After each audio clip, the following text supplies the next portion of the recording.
Good morning, thanks for tuning in. Do you remember your first sermon? Yeah, some of you do, some of you don't. Maybe for you, it was just a public speaking thing. It wasn't technically a sermon. But Max Lucado shares about the first sermon that he preached in his book, Glory Days. And needless to say, it didn't go perfectly. It did not go swimmingly well. So for me, one of my first sermons, I know, was on a mission trip in Oregon. And one of the things that the team really appreciated afterwards is I talked about the book of 1 Philippians. I meant Philippians chapter 1, but I talked about 1 Philippians. Well, there's some other critiques that they had for me as well. I remember another time that I preached at Missions Outreach, and it was this heavy-duty passage out of Isaiah about the end of the world, which was true and everything. It's just I forgot to add any encouragement at the end. Hopefully you learn a few things along the way. So Max says many years ago he preached his first sermon, and it didn't go so well. He says no sermon's perfect. No, none of them ever are. But the first one, he said, and he makes no effort to defend it, but in an effort to say everything, he said very little. I know that there are guys that think they have an hour and a half of stuff, and then at 7 minutes, they're done. They're completely done. So he said it wasn't so good, but he didn't feel that he deserved the criticism that he got from his pastor. I mean, the pastor invited him to preach, and then afterwards he invited him into his office for a little post-service post-mortem. He said he pounced on the sermon like a hawk on a rat. And he just said he felt like a scolded puppy. He said he went out to the car, his dad was waiting there, kind of with his tail between his legs, and he tells his dad, just how the meeting went. And the more that he told his dad, he sees his dad's face is turning red. And the grip on the steering wheel got tighter and tighter. He dropped me off at the house and he said, "I'll be back soon, son."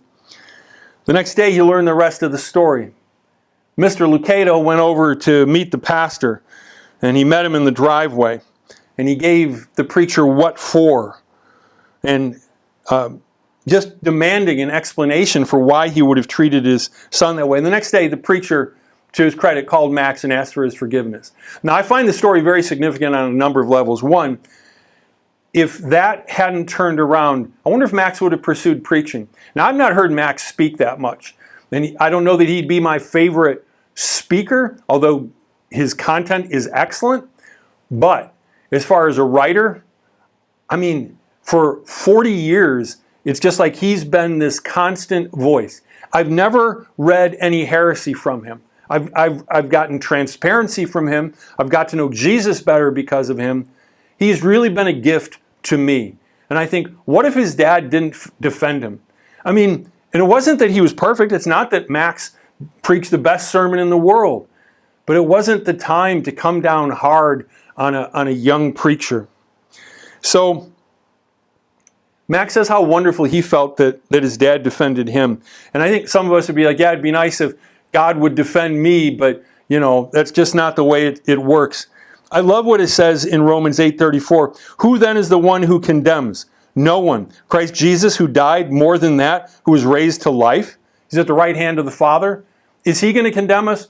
No. And I love what it says in 1 John chapter 2, verse 1. My dear children, I'm writing to you so that you will not sin, and that you'll preach all good messages. But if anyone does sin, we have an advocate who pleads our case before the Father. He is Jesus Christ, the one who is truly righteous. Jesus is our defense lawyer with God. Even when the truth is against us, we've got a defense lawyer that says, hey, did this person sin? Well, it says right here they did. But Jesus says, but I paid the price for it. Jesus defends you the same way that Max's dad defended him. And he does it for the same reason. Because he loves you the same way Max's dad loved him. God bless you. Have a great week.